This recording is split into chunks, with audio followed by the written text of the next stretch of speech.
Sports. I will be brutally honest. Ain't nothing but being brutally honest. Coming at you with another video.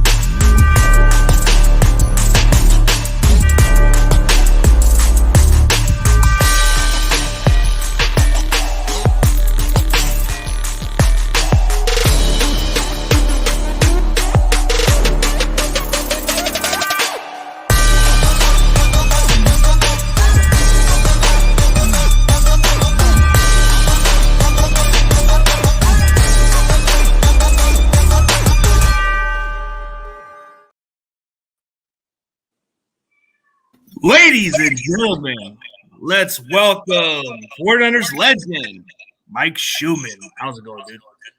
Going all right. I think that's a stretch, 49er legend, but I appreciate it. Oh, without a doubt, man.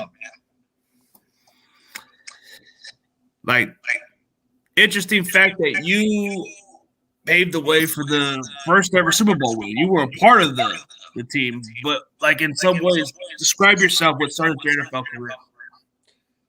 Well, you know, as I've had time to sit back and think about it now, I've been retired for a couple of years. I guess you consider me a journeyman player. I was the guy that it was good enough to be a starter, but they were always looking for somebody better. So I would hold that spot until somebody else came along, as it turned out. You know, I started with the Miami Dolphins. They had to let me go because they had a bunch of injuries. And Don Shula calls me in, says, "We're going to let you go." I said, "Well, get me on another team." And he smiled and he goes, "Well, we'll put you through a 24-hour waiver. And if somebody claims you, but we'd like to bring you back." And I said to him, "This is Don Shula." I said, "Well, no, you're Don Shula. And, if you're cutting me, you don't want me. Get me on another team." So now he's kind of laughing. And sure enough, he made a call to Joe Thomas, who was the general manager of the 49ers at the time in 1978. And Joe was with the Dolphins in those undefeated years. And he brought me out, brought out 4 guys, kept 2. I made the team, played the last 10 games of the year. And then Bill Walsh came in the following year. So I knew I had a chance because when I was at Florida State, back in the day, late 70s, everybody was running the wishbone. So San Diego State, Tulsa, and Florida State were the only 3 in the nation throwing the ball. So it put me ahead of the game, and I was ready to play as a rookie because, I had learned how to read defenses, run routes, get open. Whereas in a wishbone offense, you're just blocking all the time. So it's kind of being in the right place at the right time. I became Bill Walsh's first starter as a head coach in the National Football League, along with Freddie Solomon, another Florida guy, University of Tampa. And started there for a couple of years, then injured my knee in 1980. And a young player named Dwight Clark was playing behind me.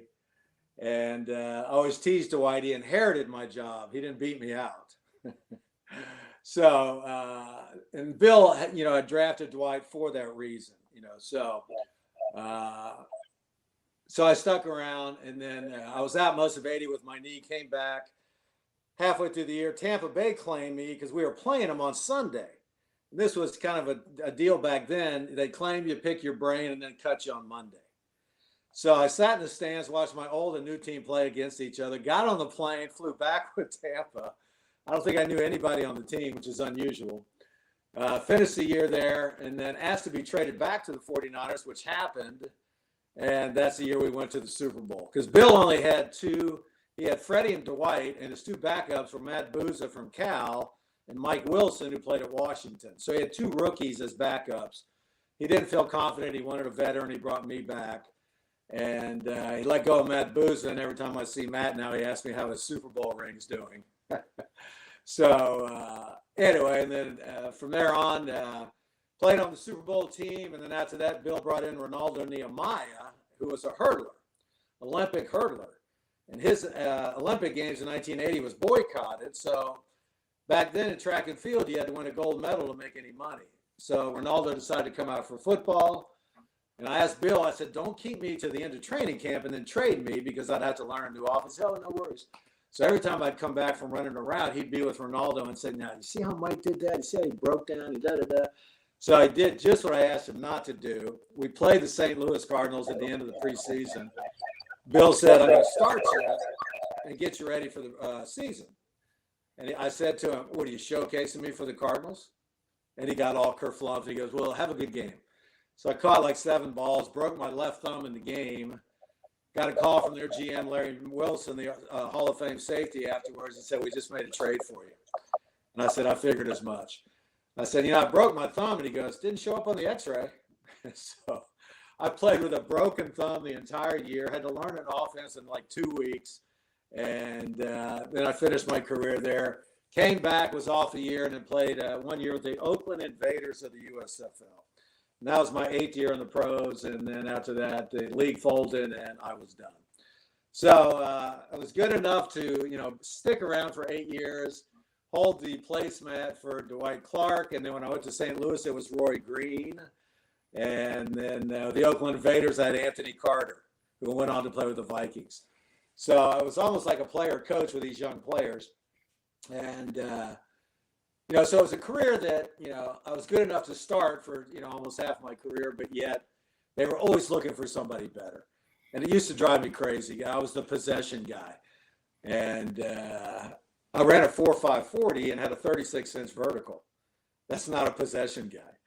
And when we were in St. Louis, in 82, maybe 83, the year the Raiders won the Super Bowl, I talked to Al Davis before the game, and I said, Al, you need a white guy to move the chains, the possession guy. And he said, we talked in the offseason, didn't work out a deal because Bobby Chandler had just retired. I see Al 20 years later in Oxnard covering the team for ABC. And he goes, Shoo, you're doing a great job on TV, and you were right. I go, what do you mean? He said, I didn't get a white guy to move the chains, and we haven't been back to the Super Bowl since. Ooh. So, steel trap, 25 years later. You had Freddie B, Mike Ciani, then Bobby Chandler, anyway, it was kind of Al's, possession guy, speed guy. And I'll never forget that. I couldn't believe he remembered that 25 years later. If he remembers something like that a long time, that speaks volumes about you. Well, it's a little respect towards me. And then he was always a big fan of mine. And I followed Biletnikoff at Florida State. It's 10 years later, and it kind of ruined my life. As I told Freddie, Bobby Bowden was his receiver coach back in the mid-'60s, and then Bobby went off to West Virginia, came back to Florida State, and I had him my last year, and he compared me to him. He told all the scouts he's just like, Freddie B. And how do you follow Freddie Biletnikoff? Super Bowl MVP, one of the greatest guys ever to play the game. So it was big shoes to fill, and did the best I could. And so they named it. Had an 8-year pro career, got a Super Bowl ring, and set me up for a 30-year career in broadcasting afterwards. So I can't complain. Well, they named a trophy after him in college, the Biletnikoff Award, which is legendary. Oh, yes. And I'm a voter on the Biletnikoff Award. So anyway, I had a good career. Most of it was San Francisco, and there's nothing like winning a Super Bowl, obviously, but nothing like the first time you do anything. And I know you've had Randy Cross on your show. Randy and I were teammates, and we talk about it all the time. I think Randy got 3 rings. And there's just nothing like the first time. It's like those Dolphin teams, that undefeated team. They don't want anybody to go undefeated, because they want to be the only team. It's, and the Niners, like last week against Philly, I'm pulling for them. I talked to a couple of teammates about this, and they kind of felt the same way. And you want them to go because you play for the team, and, you know what it's like, how much it takes to get there. But the more times they win, the less times they remember the old ones, especially the first one, because it's been 40 years now since that one. Yeah, the first one's always one of the first memories. Yeah, and last year was the 40th anniversary of it. And they honored the 2013 team that Jim Harbaugh took to the Super Bowl and lost. So I think all of us on that first team were a little disappointed that 40 years later, they didn't honor the team. Because, you get to 50, half of us are going to be dead. So.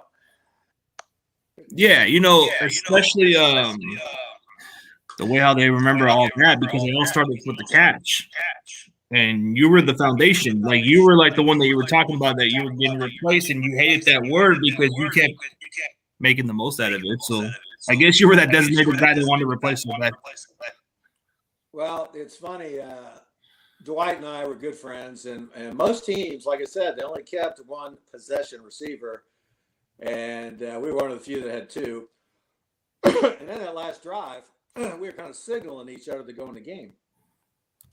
So 2 plays before the catch, we ran the same play on the left side of the field with Freddie Solomon, and Joe had Freddie wide open, 10 yards away, and overthrew him like 10 feet. Joe had probably one of his worst games. We had 6 turnovers in that game. I know you weren't even alive, but we had 3 picks, 3 lost fumbles. You don't win an NFC championship game with 6 turnovers. So after we missed it, Bill called a sweep to Linville Elliott and then called the catch play again to the other side. So Dwight ran in the game, and I didn't see a signal or anything, so I ran off. And sure enough, he makes the catch, heard around the world, probably the most iconic catch in the history of the playoffs. And he passed away, 3 or 4 years ago with ALS. And I was going down to Capitola every Tuesday to have lunch with him. A bunch of us would go down. And one day, I could tell something was bugging him. He says, I got to tell you something. I said, what? And he says, on the catch. And he said, I just heard Bill call the play, and I just ran in the game. I wasn't told to go in. I just ran in the game. And he goes, I felt guilty about it all these years. That could have been you. And I said, you know what, Dwight? Fate has a way of working itself out. If it had been me, I might not have made the catch. I might not have had a 30-year career in broadcasting. As a result, they'd have ran me out of town.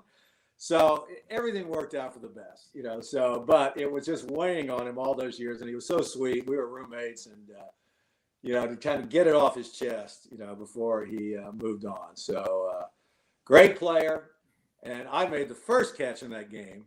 And when I do speaking engagements, I say, everybody remember the catch? Everybody goes crazy. Anybody remember who made the first catch in that game? Nobody. You know, so I said, well, you know, if I'd have dropped that, Joe could have had a horrible game. He said, well, he had 6 turnovers, so it couldn't gotten any worse. So anyway, there was nothing like it. You know, you win that game the way we did, and if Eric Wright doesn't tackle Drew Pearson, which was now a horse collar, we lose the game. All they had to do was kick a 30-yard field goal, and they win 29-28, I think it was, or 30-28. So we can thank Eric Wright. We can thank Dwight Clark, and, of course, Bill Wallace for what he brought to the table. For sure. Let me come back and forth because I'm having some issues with my speaker thing. Let me go quickly. Be right there. No worries.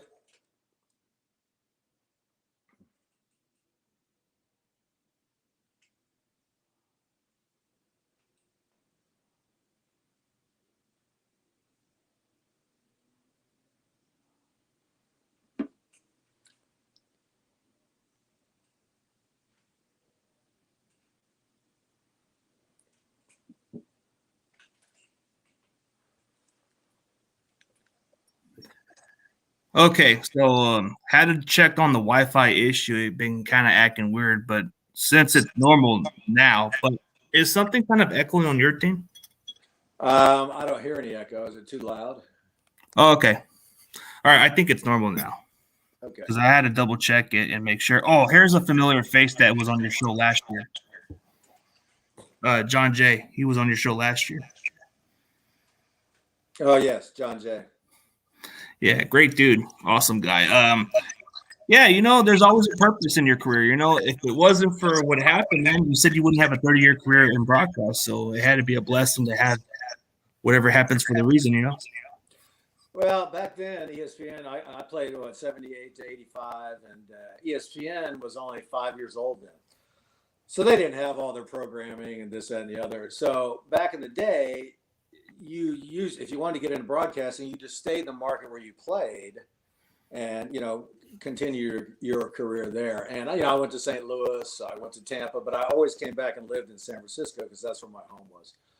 So I was doing radio gigs and some TV with Wayne Walker while I was playing, and I segued into it and just got lucky. I was at KFOG Radio, and then we bought KNBR, and so I was doing morning drive on KNBR and KFOG, AM and FM. I was doing top and bottom of the hour, 15 and 45. I was like a hamster in a wheel running back and forth in the studio. And and then went over to KGO radio doing the pregame with the 49ers sideline and postgame. And the news director up at KGO Television had heard me, asked me if I wanted to do some TV. So I started weekends there. I did 25 years there, 8 years in radio. So I had a pretty good career I can't complain about. 8 years of football, Super Bowl ring, and 30 years in broadcasting. So I told my old man I could do two things well: catch a football and talk trash. And I made a living at both. I mean, you had to have something to enjoy about. Yes. So, because once you get, in high school, you're the best player. Guys that make it in the NFL. College, you're still the best player. But then when you get to the NFL, everybody's as good as or better than you. You got your superstars, but that's a really small group. So it's kind of alarming because you're kind of cruising through high school, you're cruising through college, and you get to the pros, and you're like, oh my goodness. The speed of the game is like nothing else you've ever seen. First time I came off the line of the preseason game in Miami, everybody was going so fast, I literally stopped in my tracks. I just went, oh my God, because we were in 3-point stance back then. So I came up and I was like, Jesus Christ. So it was intimidating for the first time in most pros' careers. Because you get up there and you're like, wow, there's a lot of talent here. And they're only keeping only 4 guys at my position. Now they keep 7, I think. And only 1 possession guy. So back then, that was only 28 jobs in the whole world for players like myself. So it was a tough road to hoe, and you had to put your head down and do nothing but focus on that. You had no time for anything else. So, yeah. Very fortunate, I'll just say that. Like 7 receivers in today's NFL. You have 2 guys who would be on special teams mostly, and then those other 5 guys can go in. Well, the slot position would have been perfect for me. And I always tease Julian Edelman. I said, dude, you couldn't have played back in my time. He goes, what do you mean? You weren't fast enough to play outside. You're perfect in the slot. You just go right or left, and you're really not running routes. Today's game is more getting to an area. Yeah, you could do a little bend or this, that, and the other, but we had more one-on-one back then where you had to beat somebody with your route. Now you're just getting to an area and turning up and showing your quarterback where you are. So whole different game. Used to drive Freddie and I crazy. Freddie ended up being my coach with the Invaders. And Anthony Carter, bless his heart, couldn't run a route to save his life. At Michigan, they just threw him a quick slant and let him run. So we're watching him practice, and we're trying to teach him and this, that, and the other. We get in the game, and Freddie's going, I don't know what everybody sees in this guy. We get in the game, some ball, Bobby Hebert threw a ball up, and looked like nobody had a chance. Anthony Carter shows up out of nowhere, jumps about 8 feet in the air and makes a catch. Freddie and I look at each other and go, he's a gamer. He doesn't like to practice, but he plays in the games, So it was kind of fun being a player coach then.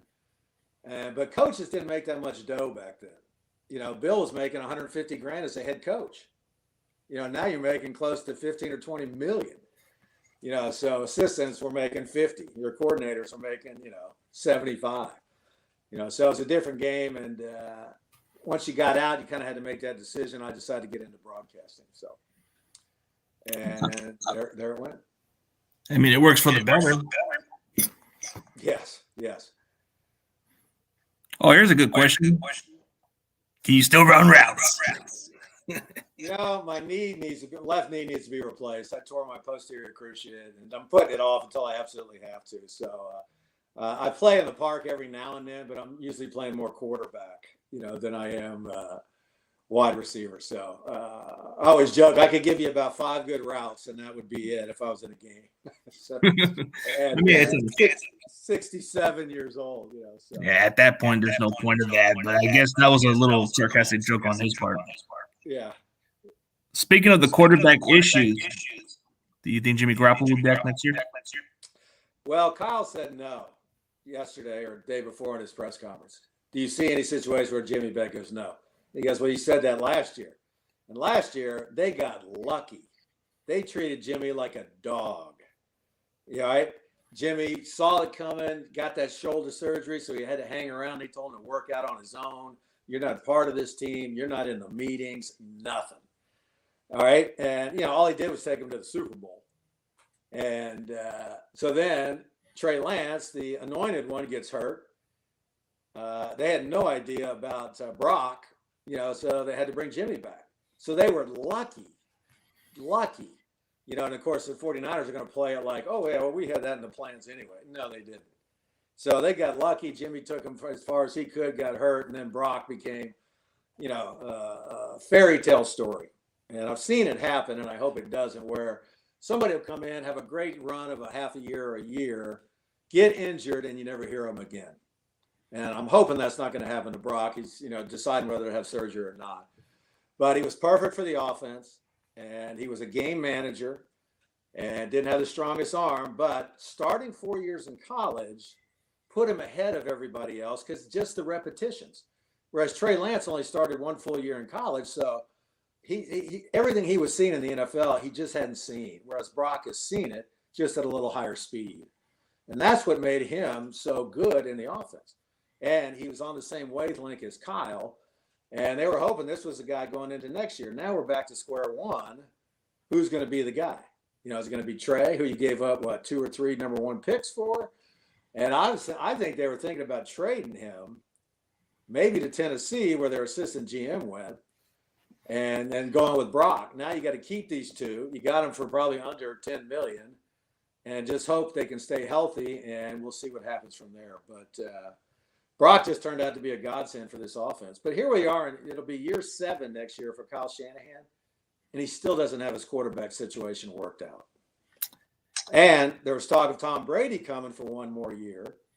Tom retires yesterday or the day before, and I don't think Kyle would have brought him out anyway.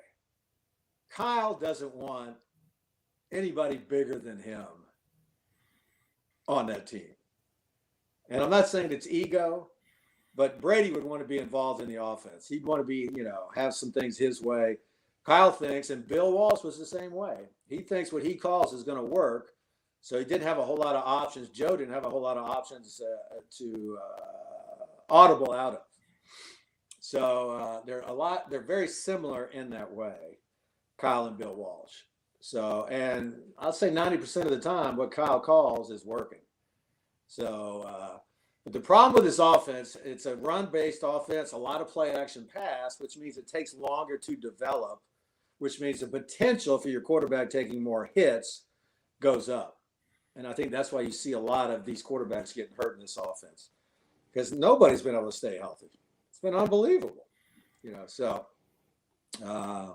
but it's going to be interesting. He sounds like he's going to go with Trey and Brock next year. Hope Brock's healthy and go from there. Tommy John surgery, though, you never know. It's different for an NFL player because you use more elbow than a baseball player. So it's going to be interesting to see how this plays out. He's got 6 months to recover. Well, who do you like? Do you like Trey? Do you like Brock? Do you like Jimmy? I just like whoever's the winner. Yeah, in a way, you almost keep Jimmy around because he already knows the offense. You could cut him, but Jimmy wants to go somewhere. If they could trade for him, they'd do it. But at this point, I don't think he's got a whole lot of trade value, with his injuries. And he'd be good maybe in Las Vegas with McDaniel, who he played with in New England. He could go to Tampa, where Brady's retired. So I don't know. It's interesting to see what other fans think about Jimmy Garoppolo as a quarterback. As well as I do, how 49er fans approach it. So it's going to be interesting to see how that unfolds. I'll just say that. And it's the key to your offense. He's a proven winner, so he's done everything with our offense. He knows everything, but Shanahan ruled that out, so I don't know who to trust. But, you got McCaffrey, Debo, Ayuk. Ayuk could be gone. If I'm Ayuk, Brandon, I ask to be traded. He's like the 4th or 5th choice in that offense. And that guy could go somewhere where they throw the ball every down and catch 120 balls a year. He's got that kind of durability. He runs the best routes on the team. Then probably Justin Jefferson. Debo probably runs the worst routes, if you ask me, as a wide receiver. I think Christian McCaffrey runs better wide receiver routes than Debo. Debo's a quick screen guy, a jet sweep, or a slant, and let him run out to the catch. So, but they got so much talent on this team. Next 2 years, that window is going to close for the Super Bowl. So they got to find the guy at quarterback that can get the ball to the skill positions, or at least get some lead protection. Well, that'd be next.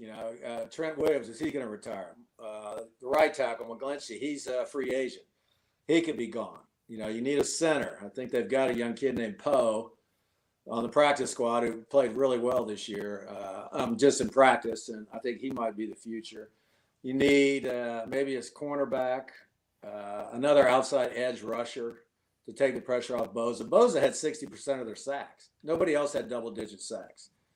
Philadelphia Eagles had 4 guys with double-digit sacks. And you can see the pressure they were putting on Purdy. And Purdy steps up in the pocket on that play he got hurt on. He probably is not going to get hurt. These are some of those rookie mistakes that weren't really showing up while he was playing so well. But just little things like that. Because of he's only 6 feet tall, if that. So you rush him up the middle, he can't really see. That's why he would always peel out to the right or left to get some more vision downfield. So, but I never seen anything like it. He ran around till he found somebody open. Pete Carroll compared him to Fran Tarkington after the Seattle playoff game. Nobody knew who Fran Tarkington was. And when I thought about it, Fran did. He just ran around till somebody was open. He never tried to cross the line of scrimmage. And I think Brock only did that like maybe 3 times. So he was fun to watch. I hope he's healthy when he comes back. And I think he and Trey will be a good 1-2 punch, to where you can get them both some reps. And, Trey could be the long-term future. But he's got to get reps. We're in year, 4 with him now? Year 3. Still not ready. Yeah, it's tough. But Purdy looks ready. Like when it comes to that offense, the way he played at Iowa State, he just seems to have it. And usually those 4-year experience does pay dividends. And he's played in the bigger environments. And like you said it best, if we can get the line fixed up from here, like, okay, Trent Williams, he is kind of uncertain about his future. So that's concerning for us Niner fans to say who's going to protect our quarterback. It doesn't matter if it's Trey Lance or if it's Brock Purdy. Or let's just say hypothetically if it's Derek Carr, if we somehow, but it's unlikely. But let's say if we were to get him, we would have to protect our quarterback anyways. So it don't matter who we got at quarterback. So center is another position, but I think Brendo kind of seems like an adequate starter, but maybe bringing him back on a cheaper deal wouldn't be the worst case scenario. Well, that's going to be an issue with them too, as the cap. Yeah. And I think that's why they're going to stay away. Do you bring in a veteran quarterback in case these 2 young kids get hurt? And Jimmy would be that guy, but I think they want to separate from Jimmy, and they know they got lucky last year. Kyle almost wants to prove he can do it without Jimmy. So, and that's his ego. He's a different kind of cat. I'll just say that, Kyle. So, and he's, like Brandon Ayuk was in the doghouse for almost 2 years before he, finally broke out. And all sports are like this. You got to play better than your attitude. Then they'll keep you. And I think that's what Brandon did. He came in with a little attitude. Nobody knew how to read him. Put him in a doghouse, and the guys turned out to be a player. So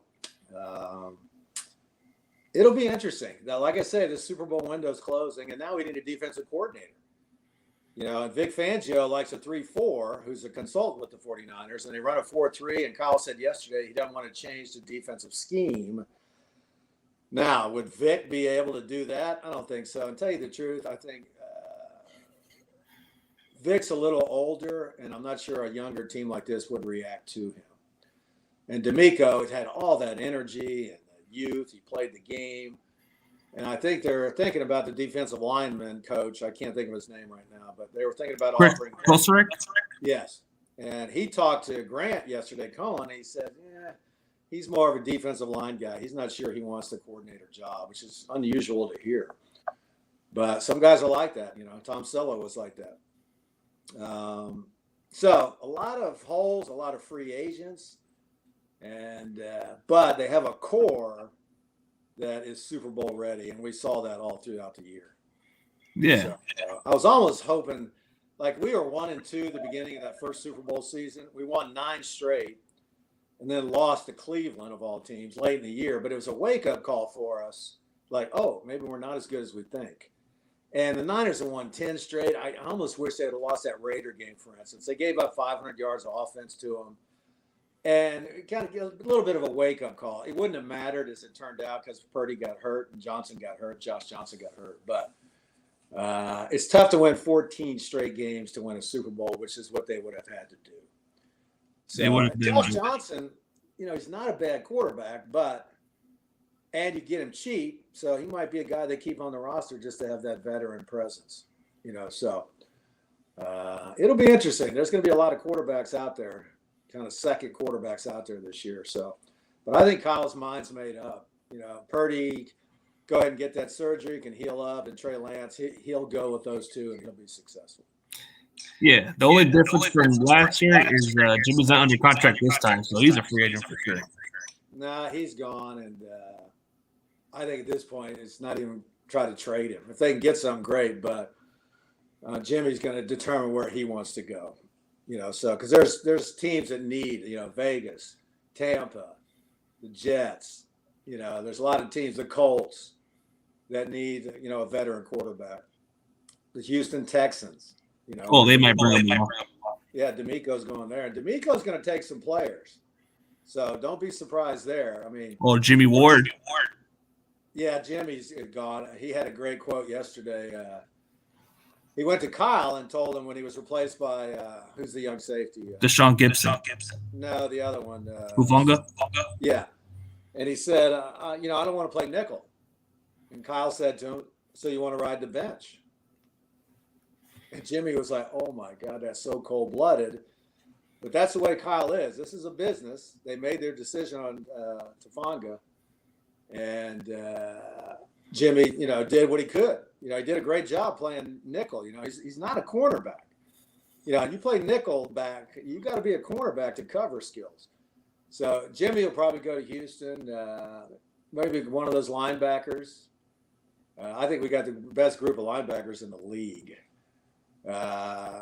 There's some players that are going to go and follow D'Amico, especially on the defensive side of the ball. Yeah, I think so too. Because they know the whoever gets the defensive coordinator is going to bring in some of his players. So most of the guys who know the system.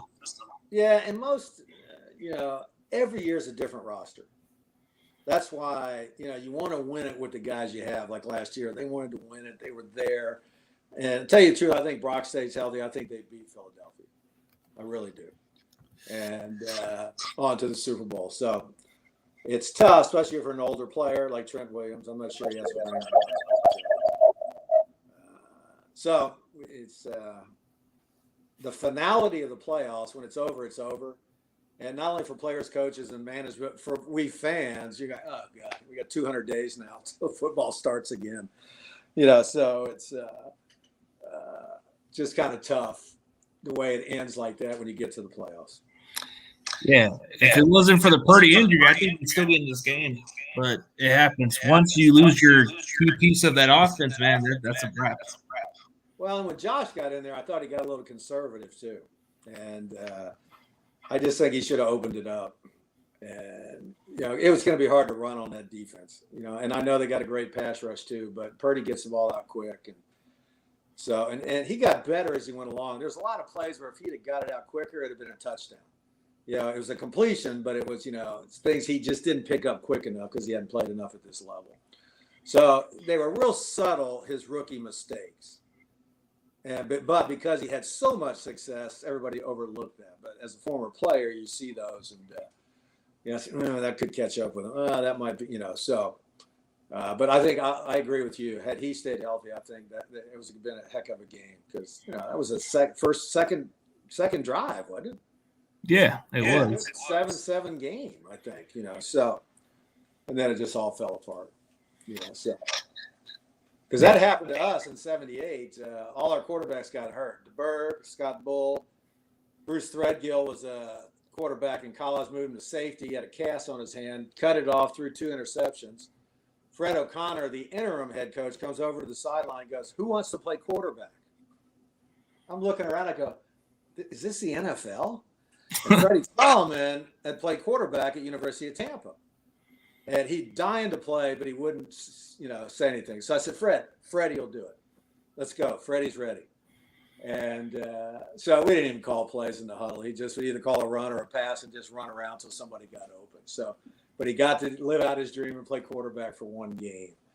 So it wasn't unprecedented when it happened, because you saw Juice getting warmed up, McCaffrey getting warmed up for a quarterback, going over plays. And the NFL looks like a clown to be in the NFC conference game, and you got to play somebody out of position at quarterback. So they got to bring that rule back where you can dress a third quarterback. If it's only 45 players, make it 46. So the 49ers had their best chance to beat the Eagles. Without a real quarterback, they didn't. No, they didn't. I mean, there was even a chance that McCaffrey would have been the quarterback out there. Yeah, exactly. I think Juice, the fullback, is actually the alternative quarterback. So it's just a damn shame, to get that far and have your position run out due to injury. 4 quarterbacks in 1 year. I'm not sure I've ever seen that. I think the closest one I've seen was maybe the Cardinals in 2015, but that was 3 quarterbacks. Yeah, so 4 quarterbacks. And like I said, with that play action takes longer to develop. If you're not good in the pocket, you're going to get hurt, and so that's what we've seen a lot with 49er quarterbacks, unfortunately. I just think Kyle needs to change the protections better.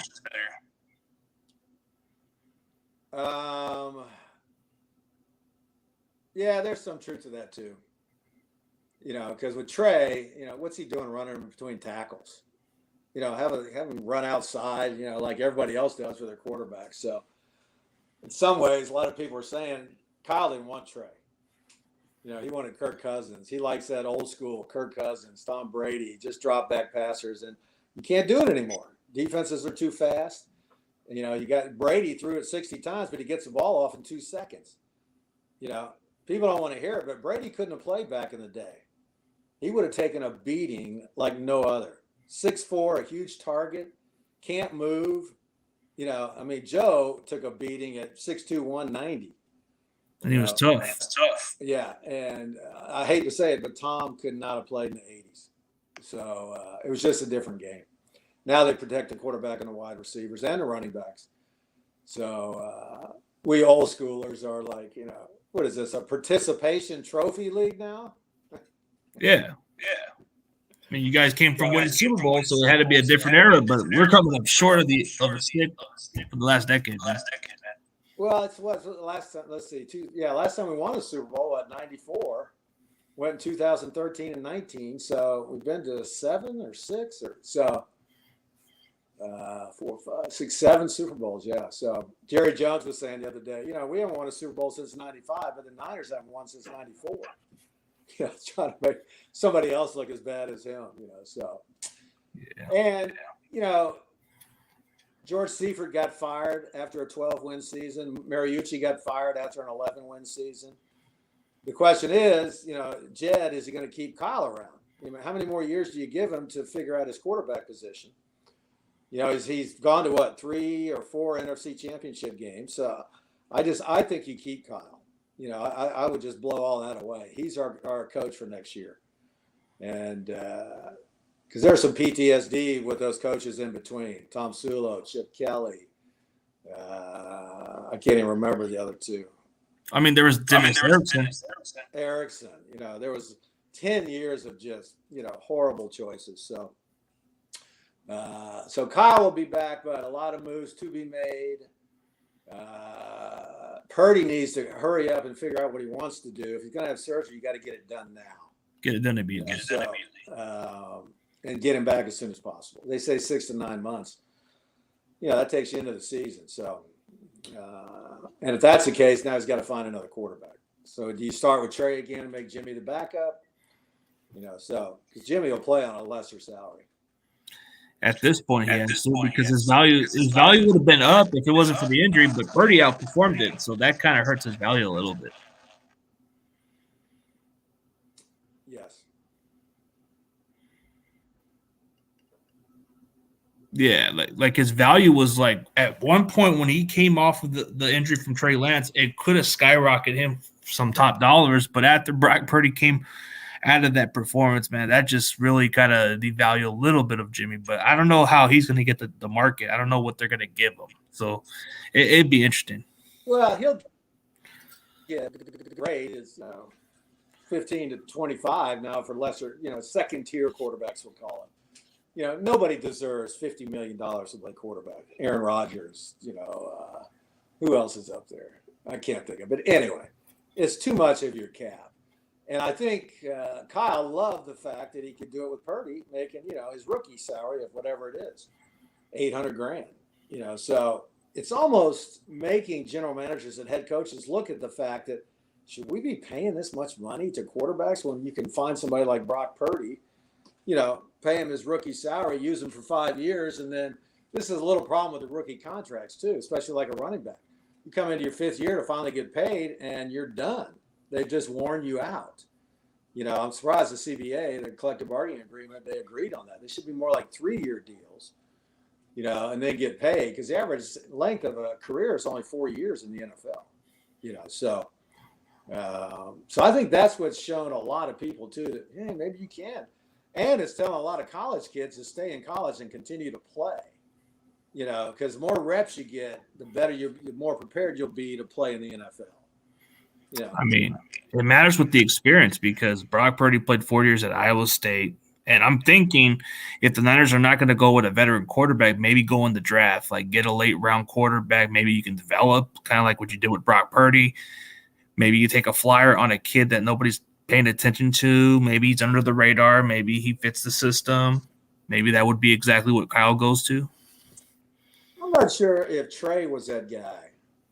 Trey only played 1 year, but everybody was talking about him. He's got a lot of upside, potential. And what you look at a modern day quarterback, two tiers where you can run the ball and you can throw the ball. Because he threw some darts. You watch Brock's throw. Brock's got to put loft on his balls because his arm's not strong enough. Even for like a 15 to 20 yard in, he's throwing it up where he can't throw it on a line because his arm wasn't strong enough. So, but because of that, he knows his limitations. He gets the ball off early. And that's what you want as a wide receiver. You want to turn around and see the ball coming, not turn around and go, where's the ball? But that's potential. But he's got a lot of young players. I think, in my opinion, he'll go for a veteran quarterback. Some Blaine Gabbert type guy that you can pay minimum and be happy to still be around in case Purdy's not ready. Or a Cooper Rush. Oh, yes, the Cowboy quarterback. Yeah, somebody like him. He's another guy, went undefeated. Was he a rookie? I'm not sure. No, he's been around a while. Okay, yeah. So, yeah, there's a guy, good call. So there's people out there and willing to take less to stay active. Because as you get older and you get away from the game for a couple of years, nobody's coming back to you. It's a NFL, not for long. It's just that's the way the business is. So you just want to stay healthy. Play the best you can, contribute how you can, and just hope you end up with a roster that's got some success. So because we were 2-14, 78, 2-14, 79, 5-6. And then 13-3 to win the Super Bowl 4 years later. So Bill was 3 years in, and Kyle did the same thing. His third year, he went to the Super Bowl. So a lot of things alike, except for the age. Bill was 48, I think, when he got his first job. And Kyle's a little nepotism with his dad, but I got in the door in broadcasting because I was an NFL player. So the door opens for you, but you still have to prove you can do it. I think Kyle's done that. Yeah, he's proven otherwise with a good track record. It's just players can't stay healthy. Right. And I think a lot of that too, but although the Niners have had more issues than anybody, they don't hit in practice anymore. We used to hit on Wednesday, Thursday. Full pads. Because you can't simulate a game unless you get hit. But now, we're averaging 75,000 per player back when I played. Nothing. You can find anybody on the streets to replace me. But now if you're paying a guy, 10, 15, 20 million dollars, you don't want to get him hurt in practice. So that's your investment will be shot. So I think that's a little bit of the problem with the injuries and the poor tackling you see with teams because they just don't hit. They don't tackle in practice. So I think that lends a lot to it. I'm not sure there's any way around it. You just got to make sure your depth is good because, it's a league now with a lot of injuries, especially when you're not hitting the quarterbacks, you're not hitting the wide receivers, you're not hitting the running backs like you used to be able to. So it makes it even, more kind of perplexing that, well, why are these guys all getting hurt? So you just have to have good depth. And that's what Kyle didn't have initially, but now he's got the kind of players he wants. Now he's always got good depth. So it seems like anybody goes down, they're ready to go. It doesn't matter. Who's next? Next man up. So I give him and John Lynch a lot of credit for that. They're doing what they want to do. They're playing old school football of pounding the ball and play action. And a defense that's just very aggressive. It's like a boxing match. The guy's giving you a bunch of body punches. About the 10th round, you're dead. And that's what the Niners defense did to most opposing offenses. They were just shot by the fourth quarter. So with that speed, like Fred Warner, I've never seen anybody run sideline to sideline like he does. Guy's incredible. And he can cover too. Dude, he's like a safety playing linebacker in the middle. It's just phenomenal. So the game's changed. It's a lot faster. Schemes, and it's really just finding places to get open, finding holes, creating seams. So it's changed a lot. The basis of football is still the same, blocking, tackling, special teams, but it has progressed to where guys like me don't recognize it. We only had 2 wide receivers when I played a tight end and a fullback. So slot formation was me going over to the other side. That was it. So now you got 4 wideouts, 5 wideouts. So it's a lot different game. You got to have a lot more speed on defense. You got 5 or 6 DBs now. So it's going to be interesting. So he's got to find a coordinator. He's got to find some players, in the weak positions we talked about. Got to find some assistant coaches because I bet D'Amico is going to take some assistant coaches. Take a few of them with you. So I think they've gotten more draft choices from the coaches he's lost in the last 3 years than players. Yeah. He's got like 5 third-round draft choices from coaches that went away. So it's crazy how we get all these guys to get higher and we get those third-round picks out of it. It's because he's doing a good job with his coaching staffs, and then replacing them with, as good a coaches. So it was just that after having that run, it was just sad to see it end like it did.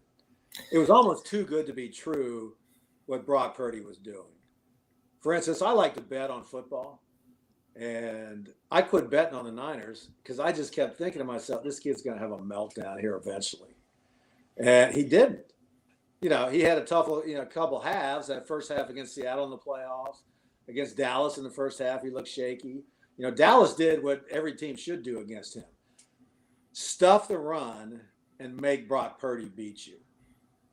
And they did it, but they just got beat. Their offense didn't show up. So anyway, so I just wasn't sure what was going to happen to the kid. And I hated to see the way it went down. Because when he got hit, the first thing I thought, oh my God, his elbow. That's going to take away the strength a little bit with the Tommy John surgery. That's a little scary for the arm. Yeah, it'll be stronger eventually, like every injury, but you're never the same. I was never. I didn't have major injury in high school or college. And then once you get that major injury, a knee, you're really never the same. So it's you come back, yeah. But in the back of your mind, you're always thinking something's going on. And that's what happens. You just think about it and you're mentally just not there because of the way the setback is, Well, especially the first game back. So that makes it tough. I'd blown out my posterior cruciate and missed first half of the 80 season. And what I talked about, they tried to sneak me through waivers on Thursday, and with 5 minutes left, the Bucs claimed me.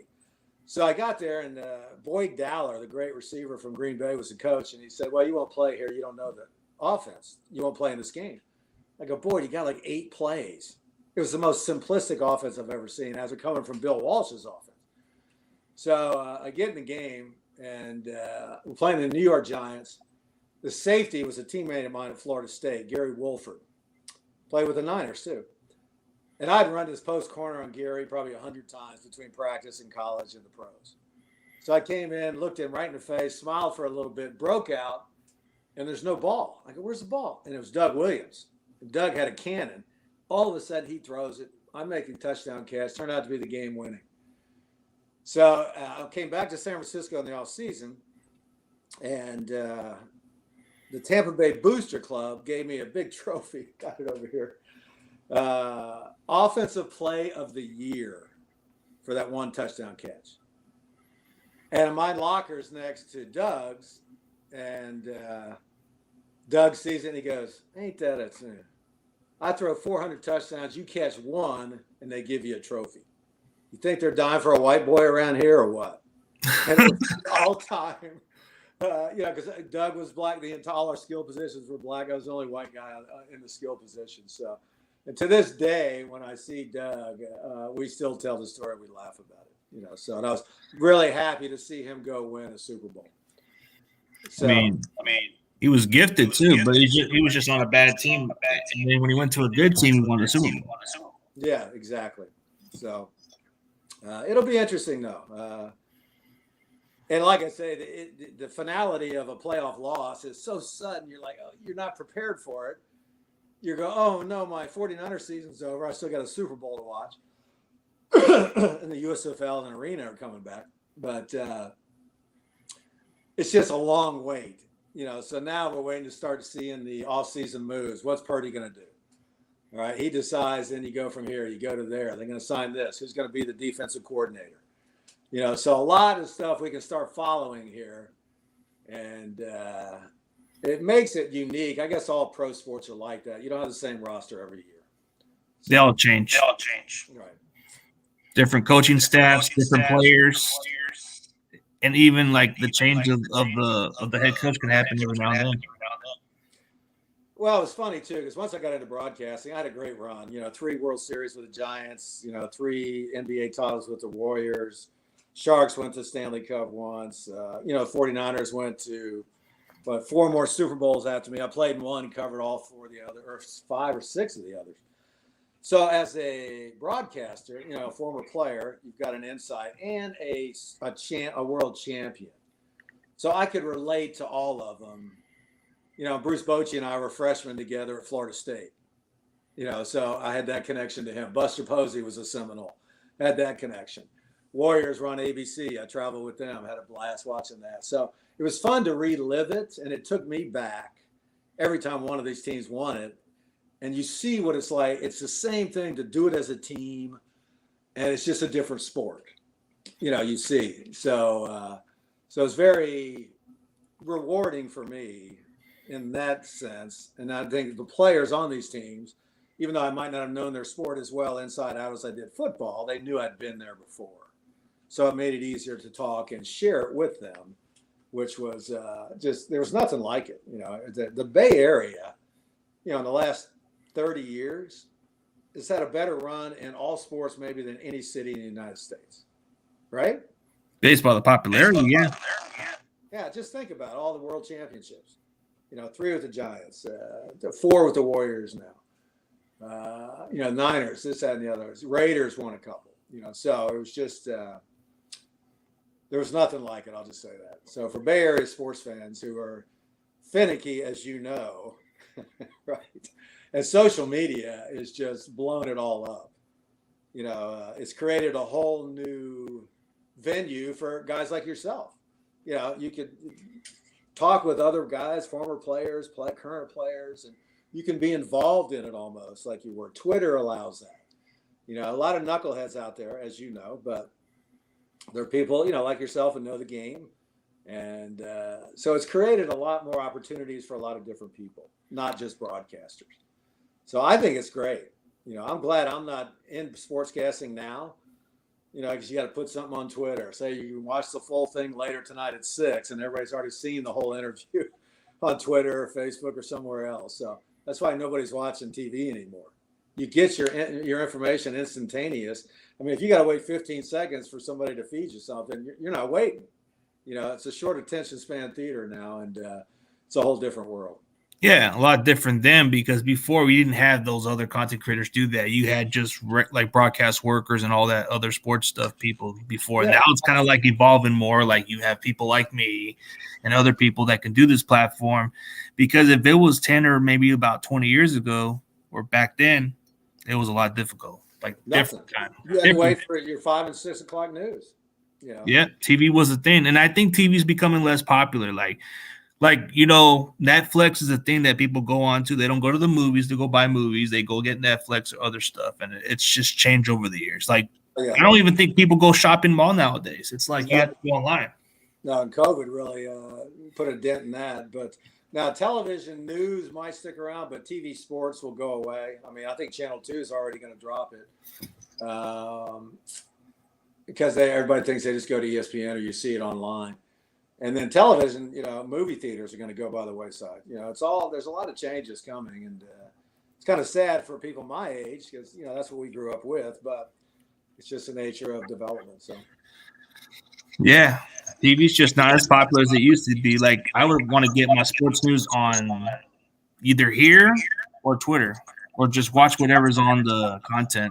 It's like TV can be good sometimes, but it's not as entertaining as it used to be. Nah, it's people you follow. And there's different brands, you have the guys who cover Cam Inman, Matt Miyako, or beat writers. They don't ruffle feathers. They just cover the sport. And then you have Grant Cohn, guys like that, yourself, who, stir up some stuff. And, so there's different ways of covering it now, too. And it's not for everybody, but there's something out there for everybody.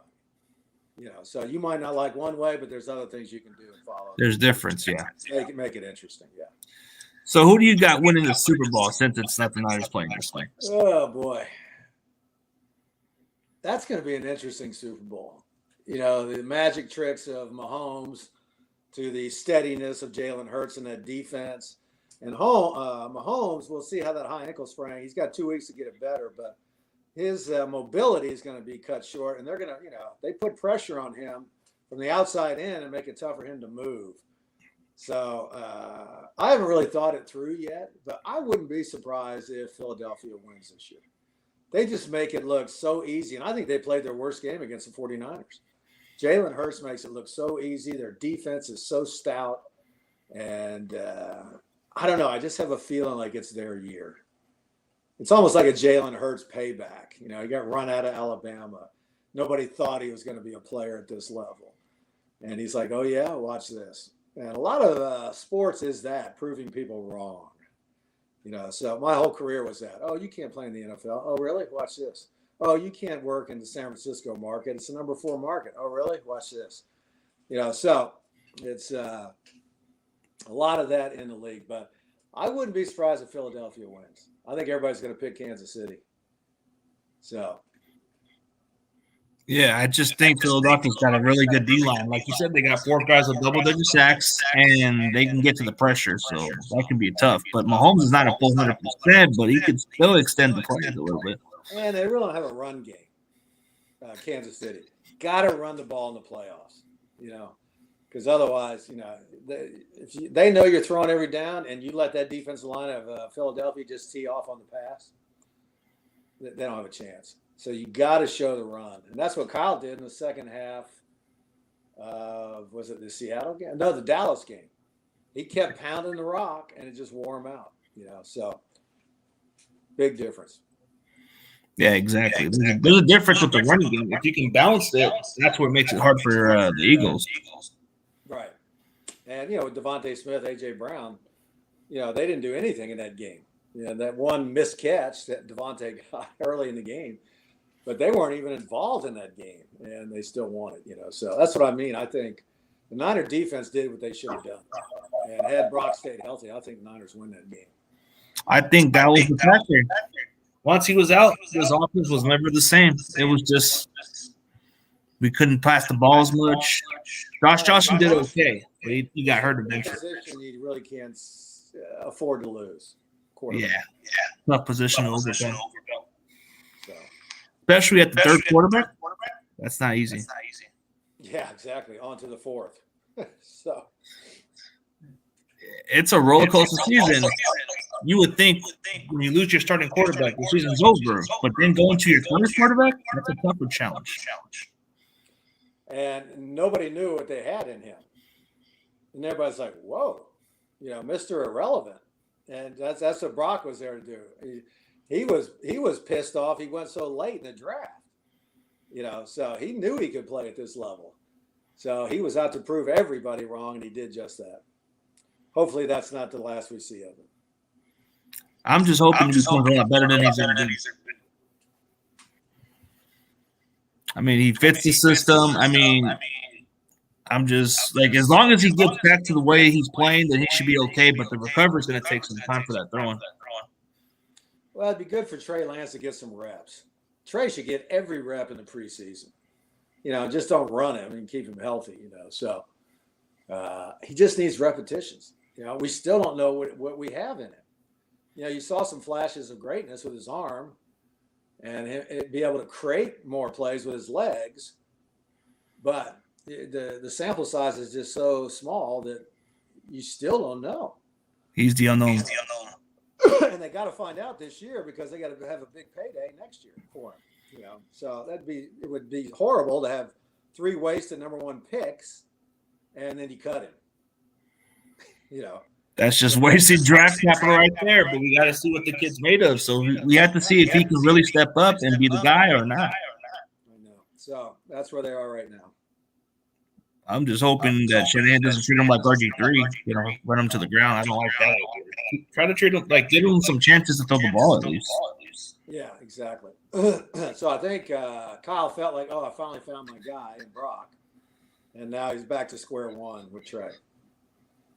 Yeah, it's the way how you treated RG3. You got Kirk eventually. Yeah, that's true. That's true. Good point. You think you would have won Mac Jones? I think Mac Jones is Brock Purdy. In a way, yeah. Yeah, same guy, really. Kind of a game manager, had all these skilled players at Alabama. And, I think he could have. So, but Mac Jones is the stay in the pocket guy.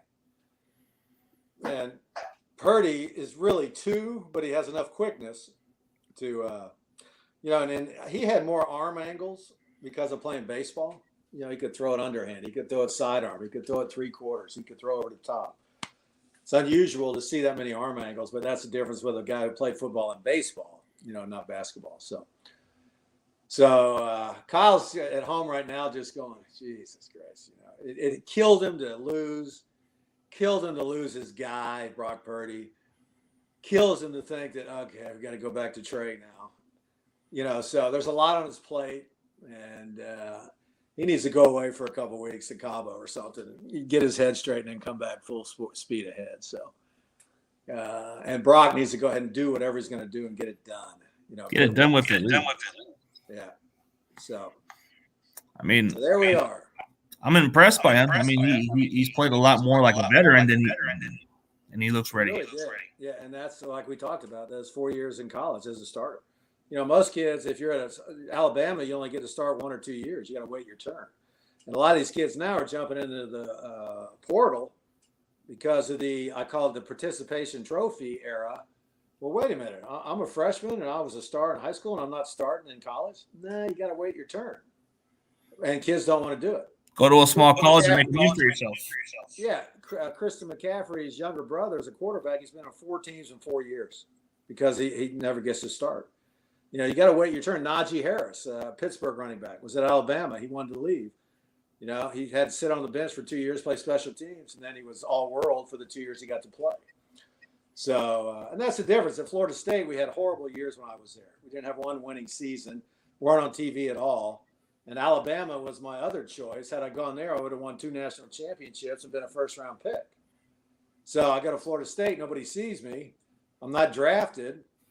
We had 49ers had a scout down there, Neil Schmidt, saw me play in the Tangerine Bowl and a couple other games, and went back to Tony Rossano, the 49ers head of. He said, "You got to draft this kid. You got to sign him." So just takes one guy to give you that opportunity, and then it's up to you, like I said. But free agents don't get as many opportunities even in training camp. You got a draft pick as a wide receiver. He's going to get all the chances in the game. You might get 5. He gets 20. And in your 5, you better make 3 catches. Nobody's going to notice you. So not too many free agents make it big. And so it's a lot tougher road to hoe, so to speak. Most of Shanahan's guys are either undrafted and they've been successful. Yes. So he knows what he wants in his players, and with Robert Saleh, D'Amico took over the same defense. So they had the same players that they liked. They like these certain kind of players, linebackers that can run, defensive guys. Bit bulky up the middle. They got to decide on Kinlaw. Going to keep him around. I think first things first, you got to get a defensive coordinator and get your coaching staff together, and then get Brock Purdy in surgery. Those are the first 2 big things he's got to do. That's the goal. To get a DC, but do you think any of the coaching staffs from an organization should get a promotion, like Chris Sarek or Daniel Bullock? I think the defensive line coach would be the natural one to move up.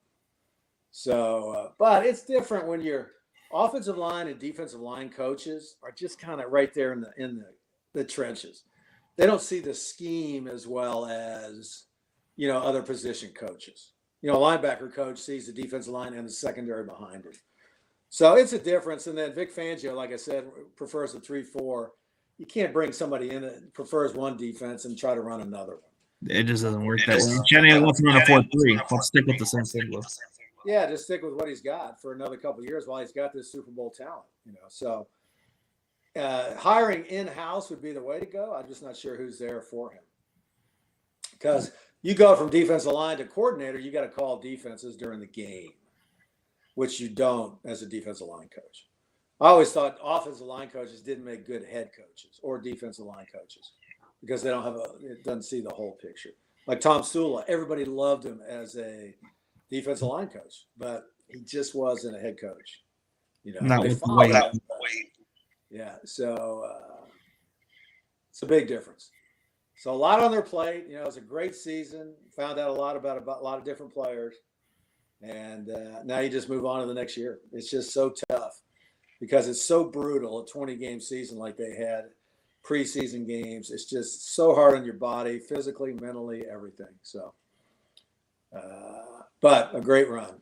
We'll just say that. It's a great run with the roller coaster season. We had a Cinderella story with Brock Purdy. This could have been the making of a Walt Disney movie, but that came up short. I know Brock Purdy is almost like a Disney character, even with his name. And he looked like a teenager too. You see him anywhere, they go, that's Brock Purdy, the 49. No, it's not. He's 12 years old. So but the players love him. And that's an issue too with Trey. And it happens with Joe Montana and Steve Young. Everybody had a favorite. So, and it's kind of the same thing with Brock. Come out of nowhere like that, and oh my God, everybody rallied around him. He's like Rudy from Florida, Notre Dame. Yeah. And so he's as popular in that locker room as any quarterback in there right now. He's already earning the respect from all the teammates, and they already seen what they saw from training camp. From there on, they seen something with him. So they. Right. And he was going against the number 1 defense in the league as a scout team leader. So he was seeing everything he needed to see by just practicing. And he took advantage of that, got better, and had the season he had. So what was he, 7-1, 8-1? So it's just unbelievable. I mean, 7-1 as a starter. You include the playoffs. He was undefeated throughout the regular season. 2 playoff wins. That's not too bad. You can put your head up high. Not bad for a last pick in the draft. I mean, the fact that he took us this further can tell you that maybe he makes a strong case for being the starter. But in order for that to happen, he's going to have to recover. So that's going to take a lot of opportunities for Trey Lance. And like you said, we might have to still bring in a veteran quarterback. Probably like at a cheaper deal, like you said. That would make sense. I don't know about drafting a quarterback. Maybe you draft one to see what you get, but I think you want a veteran. Nah, I don't think you draft one now because you got 2 young guys now, So, and Purdy, I think Kyle feels like he's his guy for a decade, and Trey would be. I think they would trade him and then maybe draft somebody else. So, I mean, that would be the approach, but Shanahan just closed the door on Jimmy G. So can we believe what Shanahan says? Maybe he might make a call back later and say, "Hey, I'm just kidding. We'll bring you back." They might. It makes sense, but they know what they have in him, and he knows the offense, and the players love him too. So it'll be hard to replace him. Yeah, it'll be interesting. So time will tell. Time will tell. Yeah, man. But it must have been a really great ride for this team. But going forward, man, we have to see how this offseason goes. Get a new DC. See what happens with the quarterback situation, and fix some pieces here and there. It's not a whole lot. It sounds like a lot, but compared to other teams, it's not a lot. Very little. So it's more your depth now than your starters. Yeah, quality depth chart. Yeah. Right. But hey, man, definitely appreciate you on the show, man. We've been going on pretty well, man. But hey, for anybody else that's not too familiar with Mike Shumann, this guy has done it all. He was a player in the NFL, played at Florida State, and he did broadcast for 30+ years. Still top 10 all time at Florida State, 45 years later. Wow. Well, I think it was 135 passes and I was a 4-year starter also, and which would be like 250 now. So anyway, yeah, it was quite a ride. Yeah, it was definitely quite a ride, man. But it was nice to have you on the show, bro. Maybe down the road I can get you back on again, man. But it was fun. I appreciate it, man. I enjoy what you're doing. I see all of you guys. I kind of follow you, so it's been a lot of fun to watch you guys grow up in the business, be a fan, and be able to have something to say like this. So brings a little different perspective than knucklehead sportscasters, trying to look pretty and act like they know what they're talking about. My experienced fans sometimes know more than sportscasters. Some do, yeah. So, and I think you're one of them. I mean, I played O-line and D-line. CG Ruthless. I come with the attitude. I've actually started to your attitude to stay around. So I heard this in the gym the other day. I said, that's the greatest line. He says, yeah, he was a little bit of a problem, but he outplayed his attitude. So they kept him. And I said, oh, God, that's perfect. So keep outplaying your attitude, buddy, and keep up the good work. Oh, definitely. Thank you, man. And as for everybody else, man, thanks for tuning in. Mike Shumann, the legend. He's a great person and definitely a good contributor to the Niners. Like he said, the first ring's always the first memory for the team, and you were a part of that. Nothing like the first time you do anything. Yeah, man. And it's always for everybody else, man. CG Ruthless Sports is out. And Mike Shumann's out too. Peace, man. But